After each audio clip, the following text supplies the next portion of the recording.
প্রিয় ছাত্রছাত্রীরা, ইতিপূর্বে আমরা বিভিন্ন ভার্চুয়াল ক্লাসের মাধ্যমে দর্শন তথা এই ডিডাকটিভ লজিকের বিভিন্ন পার্ট বা বিভিন্ন অংশগুলো ক্ষুদ্রাকারে ডেসক্রিপশন দিয়ে বোঝানো হয়েছে। আজকে যেটা বোঝাবো বা আগের যে ক্লাসে যে আলোচনা হয়েছে সেটা হলো অমাধ্যম অনুমান, অর্থাৎ ফোর্থ চ্যাপ্টার অন্তর্গত অমাধ্যম অনুমানের আবর্তন এবং বিবর্তন, এই দুটি বিষয়, কনভার্সন অ্যান্ড অবভার্সন। আমি আবার বলছি, অমাধ্যম অনুমানের আবর্তন এবং বিবর্তন অলরেডি আমাদের পড়ানো হয়েছে। আজকে যে বিষয়টি আলোচনা করব সেটি হলো বস্তুগত বিবর্তন, এবং আরেকটি বিষয় হচ্ছে আবর্তন এবং বিবর্তন করো, এইভাবে। তো আমি প্রথমে বস্তুগত বিবর্তনটা লিখে নিই।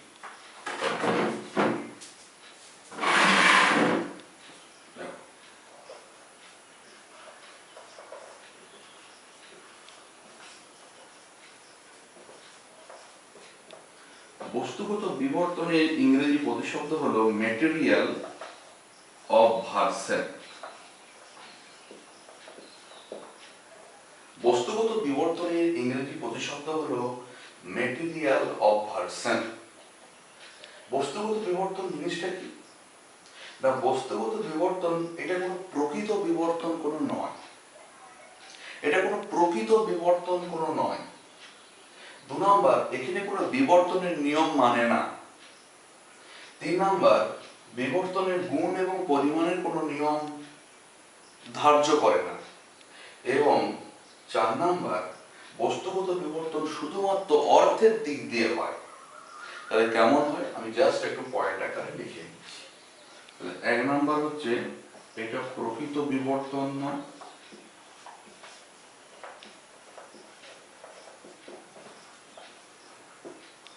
2 নাম্বার হচ্ছে বিবর্তনের কোনো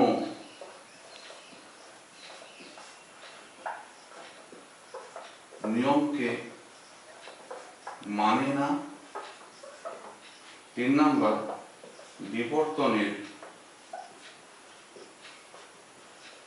গুণ এবং পরিমাণ এর নিয়মকে মানে না। 4 নাম্বার, শুধুমাত্র অর্থের দিক দিয়ে, অর্থাৎ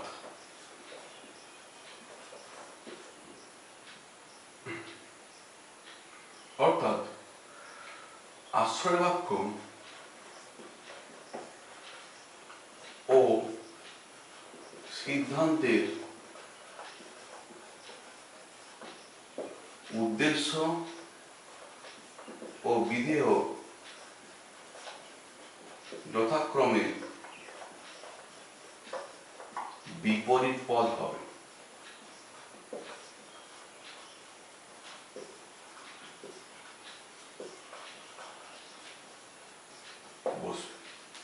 দেখেন, একটু জুম করি, ব্যাপারটা ক্লিয়ার হবে।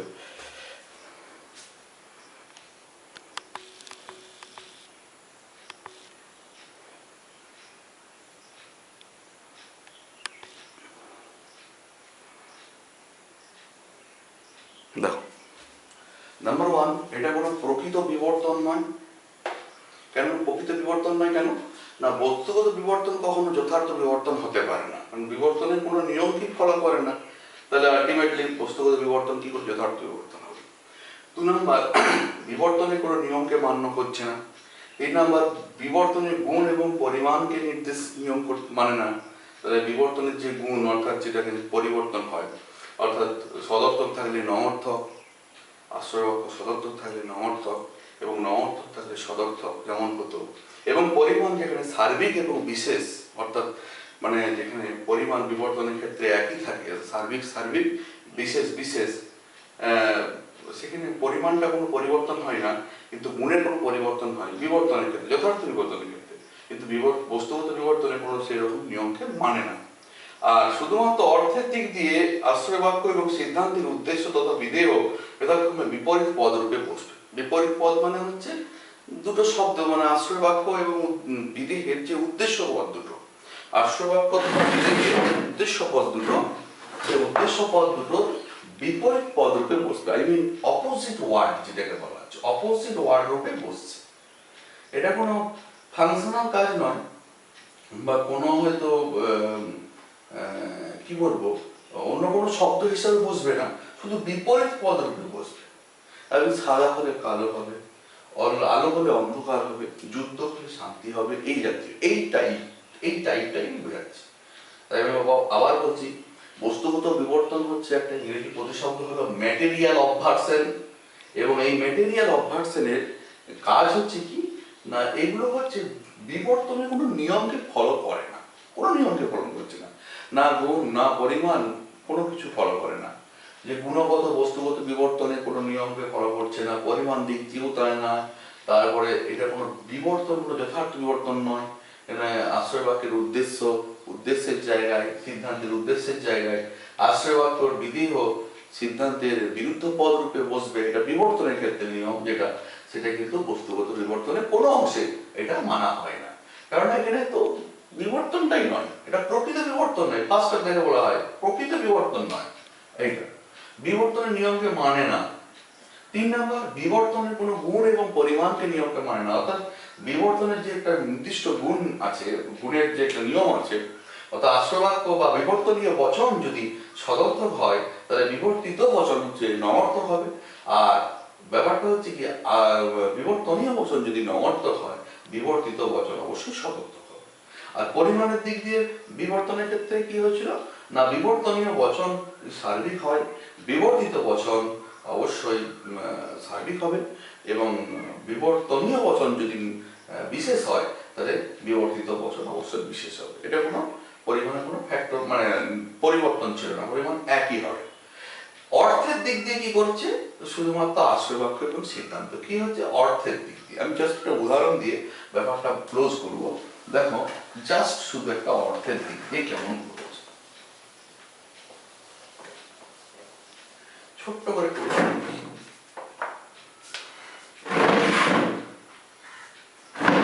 দেখো,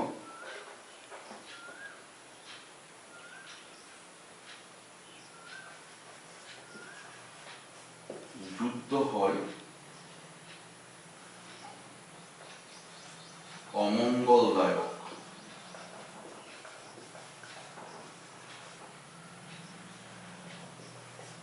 আর শান্তি হয়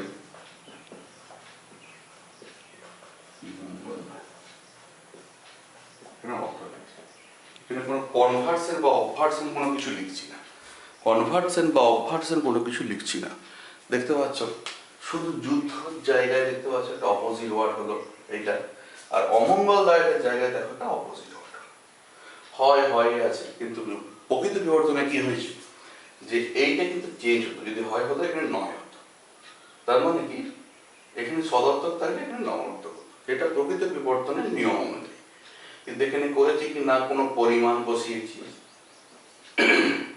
না কোনো বিরুদ্ধ পদ রূপে বসিয়েছি, কোনো মানি না, গুণগত কোনো নিয়মকে মান্য করা হয়নি, পরিমাণগত কোনো নিয়মকে মান্য করা হয়নি, এবং সব থেকে বড় কথা হচ্ছে এই দেখো দুটো এই আশ্রয় বাক্যের যে বস্তুগত বিবর্তনের যে প্রথম আশ্রয় বাক্য, তার যে প্রথম আশ্রয় বাক্য দেখো উদ্দেশ্যটা এখানে বিপরীত পদ, যুদ্ধের অপরতি বিপরীত পদ হচ্ছে শান্তি, এবং অমঙ্গলদায়কের যে বিপরীত পদ হচ্ছে মঙ্গলদায়ক, অর্থাৎ এটা বিপরীত পদ। টোটালি তাহলে বিপরীত পদ রূপে বসেছে দুটো শব্দ। এই কারণে দুটো শব্দ যেহেতু মানে একেবারে বিপরীত দিকে বসায় এবং আলটিমেটলি এর বিবর্তনে কোনো নিয়মকে ঠিকঠাকভাবে ফলো না করায়, এই কিন্তু বিবর্তনটা প্রকৃত বিবর্তন নয়, এবং প্রকৃত বিবর্তন যেহেতু নয় বলে বস্তুগত বিবর্তনকে যথার্থ বিবর্তন বলা যায় না। কারণ এখানে তো কোনো বিবর্তনের নিয়মকেই বা ফলো করছে না, কোনো নিয়মকে ফলো করছে না, না গুণগত, না পরিমাণগত, কি উদ্দেশ্যের জায়গায় বিরুদ্ধ পদরূপে তাও না, কোন রকম কিছু নয়। গুণগত পরিমাণগত কিছু নিয়মকে ফলো করে না। এখানে পরিমাণও নেই, গুণের পরিবর্তন হয়নি, শুধুমাত্র শব্দ উদ্দেশ্যের জায়গায় বসেছে কিন্তু বিপরীত পদরূপে, বিধেয়ের জায়গায় বসেছে কিন্তু বিপরীত পদ, বিরুদ্ধ পদ অ দিয়ে যোগ হয়। তাহলে এই যে বিপরীত পদ, যুদ্ধ অপোজিট হচ্ছে বিশ্রান্তি, অমঙ্গলদায়কের বিপরীত পদ হচ্ছে মঙ্গলদায়ক, এই সবই কিন্তু একটা বিপরীত পদরূপে বসে যাওয়ার কারণের ফলেই বস্তুগত বিবর্তন কিন্তু যথার্থ বিবর্তন নয়। প্রশ্ন করতে পারে যে বস্তুগত বিবর্তন যথার্থ বিবর্তন নয় কেন? না বস্তুগত বিবর্তন কেন নয়? না বস্তুগত বিবর্তন হচ্ছে বিবর্তনের কোনো নিয়মকে ফলো করে না। বস্তুগত বিবর্তন যথার্থ নিয়মকে ফলো করে না। কেন না যথার্থ বিবর্তনে বলা আছে যে পরিমাণের কোনো পরিবর্তন হবে না, এখানে কিন্তু পরিমাণ কোনো উল্লেখই নেই। বস্তুগত বিবর্তনে বলা আছে গুণগত পরিবর্তন হবে, দেখো গুণগত পরিবর্তন হয়নি বস্তুগত বিবর্তনে, তাহলে ফলো করছে না।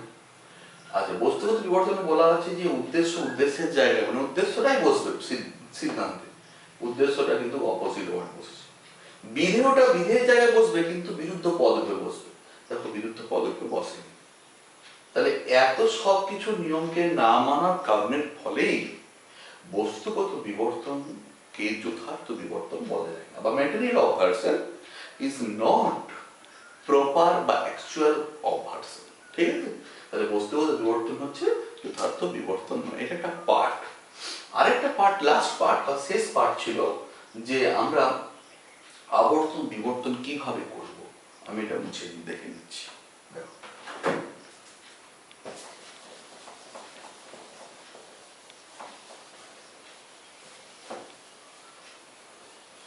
দেখো অনেক সময় প্রশ্ন পড়ে তো যে আবর্তন এবং বিবর্তন করো।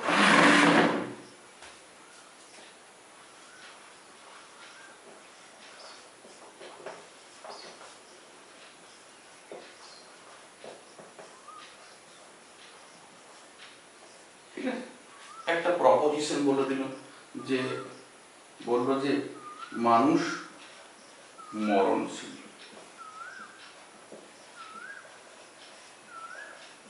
এরকম দেখো ভালো করে লক্ষ্য করো।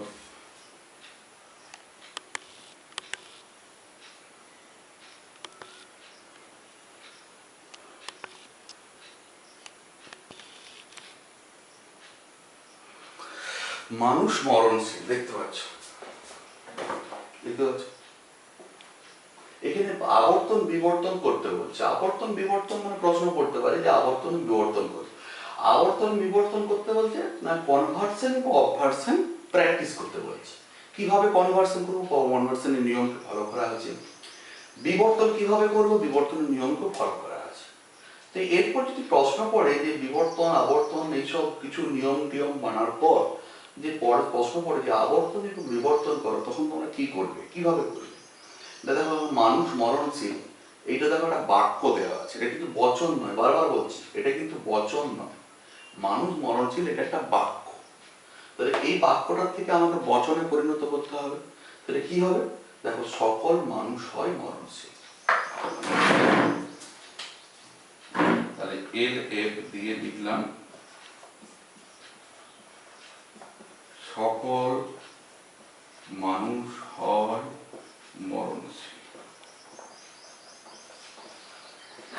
এবার কি করবো, দেখো আবর্তন, প্রথমে আবর্তন এবং বিবর্তন করতে হবে। তাহলে আমি আবর্তন করি লজিক্যাল পার্টটাকে। তাহলে আবর্তন করলে কি হবে, এই বচন থেকে কোন কোন মানুষ, সরি এখানে উদ্দেশ্য যদি চেঞ্জ হবে, তাহলে মরণশীল ব্যক্তি হয় মানুষ। আবর্তনটা হয়ে গেল। দেখো আবর্তন, এ থেকে আমরা কি পেলাম, আই পেলাম, এটা তো এই বচন, এটা কি না। দেখো কনভার্সন করো, কনভার্সন করলে আমরা এ থেকে কি পাবো, আই পাবো। এ থেকে কি পাবো, আই পাচ্ছি।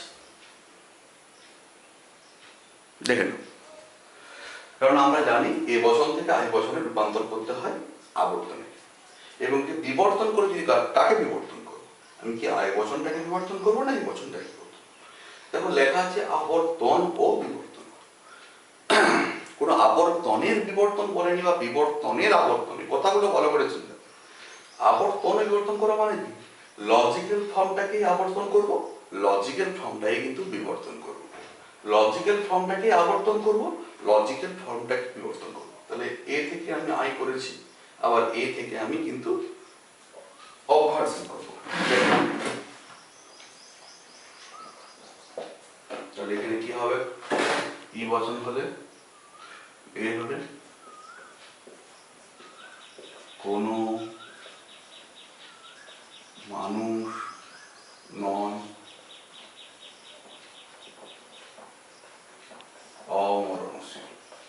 দেখো এ থেকে দেখতে পাচ্ছ। তাহলে প্রথমে বাক্যটাকে আমি করলাম লজিক্যাল ফর্মে পরিবর্তন, দেখতে পাচ্ছ এটা। তারপরে করলাম এটাকে আমি কনভার্সন করলাম, কনভার্সন মানে হচ্ছে আবর্তন করলাম। এ থেকে কি পেলাম, আই। কেননা দেখো উদ্দেশ্যের জায়গায় বসেনি, মানে স্থান পরিবর্তন হয়েছে, কারণ আবর্তনের নির্দিষ্ট নিয়ম আছে। উদ্দেশ্য বিধেয়ের জায়গায়, বিধেয় উদ্দেশ্যের জায়গায়, এটা তো ন্যাচারাল ঘটনা। এবং এর গুণগত কোনো পরিবর্তন হয়নি, এবং নির্দিষ্ট নিয়ম অনুযায়ী, মানে আবর্তনের নির্দিষ্ট নিয়ম অনুযায়ী এ থেকে কিন্তু আই বচন হয়েছে। যেহেতু ও মানে আবর্তন ও বিবর্তন করো বলেছে, তাই বিবর্তন করতে গিয়ে আমি কিন্তু আবর্তনের বিবর্তন করিনি, করেছি কি লজিক্যাল ফর্মটাকে আমি আবার বিবর্তন করেছি। দেখো সকল মানুষ হয় মরণশীল এ বচন, তাই আমি ই বচন এ থেকে যেহেতু ই পাওয়া যায় বিবর্তনের ক্ষেত্রে, কোনো মানুষ নয় অমরণশীল। তাহলে মানুষ মানুষের জায়গায়, মরণশীল কিন্তু বিধেয় পদ বসেছে, কিন্তু বিরুদ্ধ পদে বসেছে, এবং গুণগত পরিবর্তন যেটা প্রপারলি বিবর্তনের নিয়ম অনুযায়ী ফলো করছে। তাই আবর্তন এবং বিবর্তন করা মানে হলো লজিক্যাল ফর্মটাকে আবর্তন, এখানে আমি লিখে দিলাম লজিক্যাল ফর্মটাকে কিন্তু আবর্তন, CONV, এবং এইটাকে আবার বিবর্তন করতে হবে। লজিক্যাল ফর্ম মানে হচ্ছে বচনটাকে আবর্তন করব, বচনটাকে বিবর্তন করব। যদি এই প্রশ্নটা অন্যভাবে থাকতো, আই মিন যদি প্রশ্ন এইটা আবর্তন ও বিবর্তন না করে যদি বলতো আবর্তনের বিবর্তন কর, তখন কি হবে জাস্ট একটু দেখে নাও। আবর্তনের বিবর্তন করো মানে কি, লজিক্যাল ফর্মটাকে আবর্তন করব, সেই আবর্তনটাকে আবার বিবর্তন করব, দেখে নাও। কিন্তু আবর্তন এবং বিবর্তন করো মানে দেখতে পাচ্ছ লজিক্যাল ফর্মটাকে কনভার্সন করছি এবং লজিক্যাল ফর্মটাকে আবার অবভার্সন করছি, যেমনটা এই নিয়ম অনুযায়ী। দেখো এ বচন থেকে আই বচন পেলাম কনভার্সন করে, আর এ বচন থেকে আবার কিন্তু অবভার্সন করে ই বচন পেলাম। কিন্তু যেটা হচ্ছে আবর্তনের বিবর্তন যদি লিখি, তাহলে সেটা কেমন হচ্ছে, জাস্ট একটা ক্লিক করে লিখে রাখছি। তাহলে আমি এটা মুছে দিচ্ছি।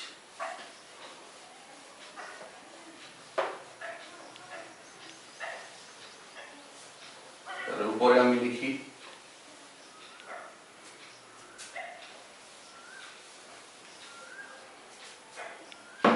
দেখে নাও,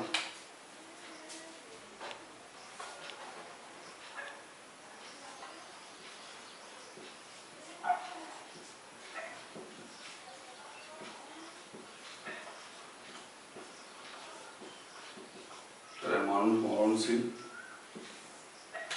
এর থেকে আমি পাচ্ছি সকল মানুষ হয় মরণশীল, দেখতে পাচ্ছ, দেখে নাও, দেখতে পাচ্ছ সকল মানুষ হয় মরণশীল এ বচন, ঠিক আছে। এবং তার থেকে অবশ্যই আমি কি পাবো, CONV করলে, কনভার্সন করলে ভাবছি কি পাবো, কোনো কোনো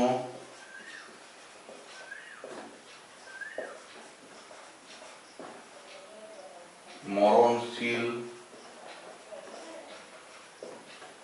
ব্যক্তি হয় মানুষ, এইটা হলো আই বচন, মানে কনভার্সন করলো, এবং কনভার্সনটাকে আমি অবভার্সন করছি। ভালো করে দেখে নাও, এইটাকে আমি অবভার্সন করছি, তার মানে আই থেকে কি করব, ও করব। কারণ আমরা জানি বিবর্তন করতে গেলে আই থেকে ও করতে হয়। তাহলে কোনো কোনো উদ্দেশ্যের জায়গায় যেহেতু উদ্দেশ্য বসলো এবং মানুষের জায়গায় বসলো অমানুষ। দেখতে পাচ্ছ, দেখে নাও ভালো করে। আবর্তন বিবর্তন করতে গেলে এইভাবেই করতে হবে। দেখতে পাচ্ছ যে একটা বাক্য থেকে বচনে রূপান্তর করলাম, সকল মানুষ হয় মরণশীল, এই বচন, ঠিক আছে। এবং সেই বচনটাকে আমি আবর্তন করলাম, দেখতে পাচ্ছ কোনো কোনো মরণশীল ব্যক্তি হয় মানুষ। তাহলে আমরা জানি আমরা এই থেকে আই পাওয়া যায় আবর্তন করলে। এবং এই লজিক্যাল ফর্মটাকে আমি অবভার্সন না করে, দেখতে পাচ্ছ এই লজিক্যাল ফর্মটাকে কনভার্সন করার পর এই কনভার্সন যে মানে আবর্তিত যে বচন, তখন এটা আবর্তনীয় হয়ে যাবে, এটা আবর্তিত হয়ে যাবে।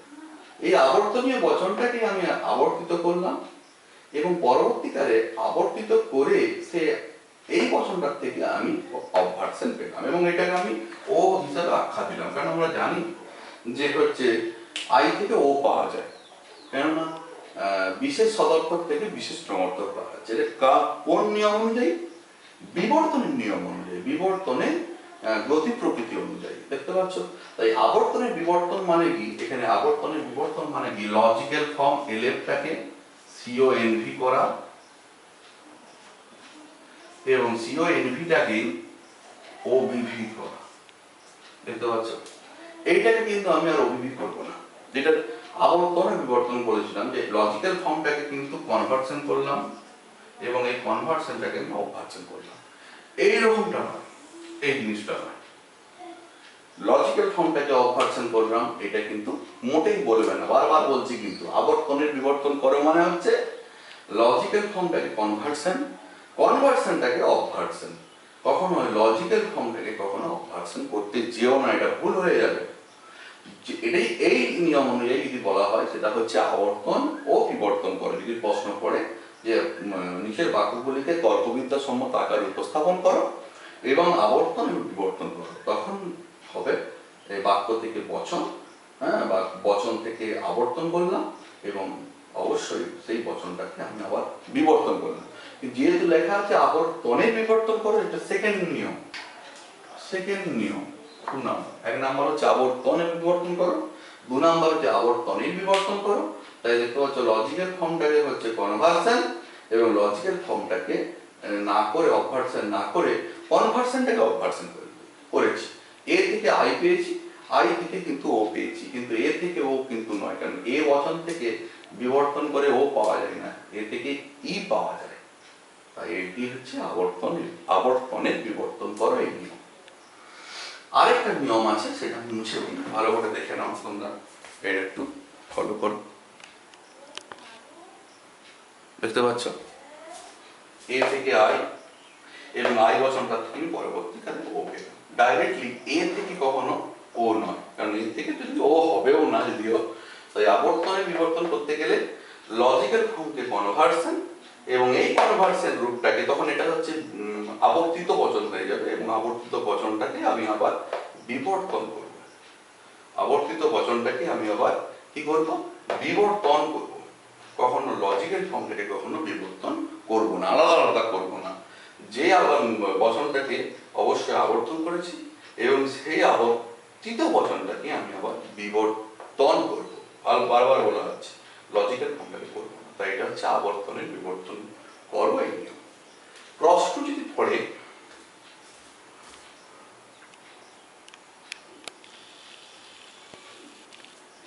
দেখো, যদি বিবর্তনের আবর্তন করো এইসব জাতীয় প্রশ্ন পড়ে, তখন কি করবে? এটা লাস্ট নিয়ম।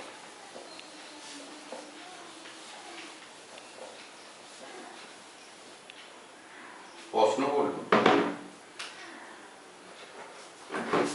বিবর্তনের 3 নম্বর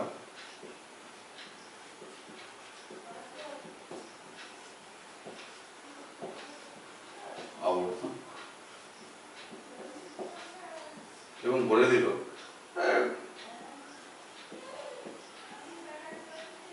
মানুষ মানুষ নয় দেবতা। এটা একটা বাক্য, দেখে না,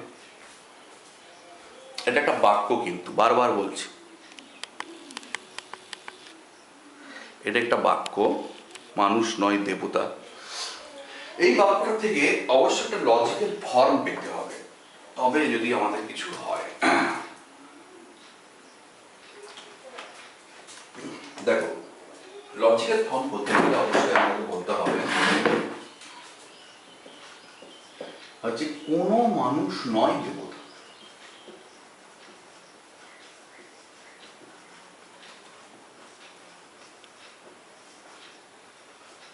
কি বলে? তাহলে মানুষ নয় দেবতা, এর থেকে আমি কি পেলাম? লজিক্যাল ফর্ম করে কোনো মানুষ নয় দেবতা, মানে ই বচন পেলাম। যেহেতু বিবর্তনের আবর্তন বলছে, তাই আমাকে বিবর্তনটা করে নিতে হবে। তাই এখানে আমি লিখলাম ওবিভি, এবং সেখানে লিখলাম কি লিখলাম না, ই থেকে যেহেতু বিবর্তন করলে পাই এ বচন, তাহলে সকল মানুষ উদ্দেশ্য উদ্দেশ্যের জায়গায়, এবং বিদেহের পরিবর্তন ঘটবে, এবং অবশ্যই গুণগত পরিবর্তন ঘটবে, অদেবতা। দেখতে পাচ্ছ, কোনো মানুষ নয় দেবতা, ই বচন অভিভি করলে সকল মানুষ হয় অদেবতা। দেখুন, উদ্দেশ্য উদ্দেশ্যের জায়গায় গুণগত পরিবর্তন হয়েছে, বিদেহ বিদেহের জায়গায়, কিন্তু বিদেহ কি হয়েছে দেখো, অযোগ হয়েছে, অর্থাৎ বিরুদ্ধ পদকে যোগ হয়েছে। তাহলে এই থেকে এই বচন পেয়েছি, এটা বিবর্তন করলাম। এবারে বলছে বিবর্তনের আবর্তন, তার মানে লজিক্যাল ফর্ম থেকে যেটা বিবর্তন করলাম সেই বিবর্তনটাকেই কিন্তু আমি আবর্তন করব। যেমনটা সেই আবর্তনের বিবর্তন মানে কি, আবর্তনটাকে বিবর্তন করেছিলাম, লজিক্যাল ফর্মটাকে নয়। তাহলে বিবর্তনটাকেই আমি আবর্তন করছি সিও এন ভি দিয়ে, অর্থাৎ আবর্তন করলাম। আবর্তন করলে কি পাবো আমি দেখি এটাকে, তখন এটা হবে বিবর্তনীয় বচন। এটা হচ্ছে কনভার্সন করলে অবশ্যই বলবে এটা আবর্তিত বচন, এটা আবর্তনীয় বচন, এটা আবর্তিত বচন, যেহেতু কনভার্সন করা হচ্ছে। তাই এখানে কি হবে, এ থেকে অবশ্যই আয় হবে কোনো কোনো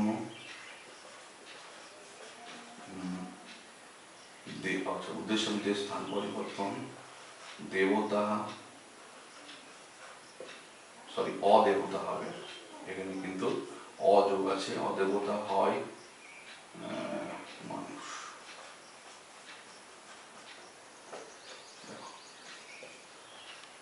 উদ্দেশ্য একেবারে দেখতে পাচ্ছ কোন জায়গায় বসেছে, বিদেহের জায়গায়, বিদেহ উদ্দেশ্যের জায়গায় গুণগত কোনো পরিবর্তন হয়নি, এবং পরিমাণের কোনো পরিবর্তন হয়েছে। এ থেকে আয় আমি কিন্তু পাচ্ছি আলটিমেট। তাই বাক্য থেকে আমি বচন পেলাম, বচন থেকে বিবর্তন করলাম, এবং বিবর্তন থেকে কিন্তু আমি আবর্তন করলাম। দেখতে পাচ্ছ, কারণ এখানে বিবর্তন করো মানে, বিবর্তনের আবর্তন করো মানে কি, সেন্টেন্স থেকে লজিক্যাল ফর্ম করতে হবে, লজিক্যাল ফর্ম থেকে অভিভি করতে হবে, অভিভিটাকে আবার সিও এনভি করতে হবে। তাহলে এইটাকেই এখানে করতে হবে, লজিক্যাল ফর্মটাকে। দেখতে পাচ্ছ, সেন্টেন্স থেকে লজিক্যাল ফর্ম পেলাম, লজিক্যাল ফর্ম থেকে অভিভি মানে বিবর্তন করলাম, এবং বিবর্তনটাকে আমি কিন্তু আবর্তন করলাম। ন্যাচারাল নিয়ম দেখতে পাচ্ছ যে ই বচন থেকে কিন্তু অভিভি করে পেরেছি এ বচন, এবং এ বচন থেকে কনভার্সন করে পেয়েছি দেখো আই বচন। দেখতে পাচ্ছ, তাই এই পরিবর্তনগুলো একটু ভালো করে খেয়াল রাখো, এই পরিবর্তনগুলো একটু ভালো করে খেয়াল করতে, ভালো করে দেখে নাও বিষয়গুলো।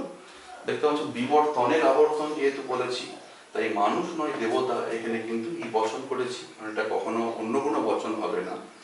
ই থেকে পেলাম অভিভি করে সকল মানুষ হয় অদেবতা।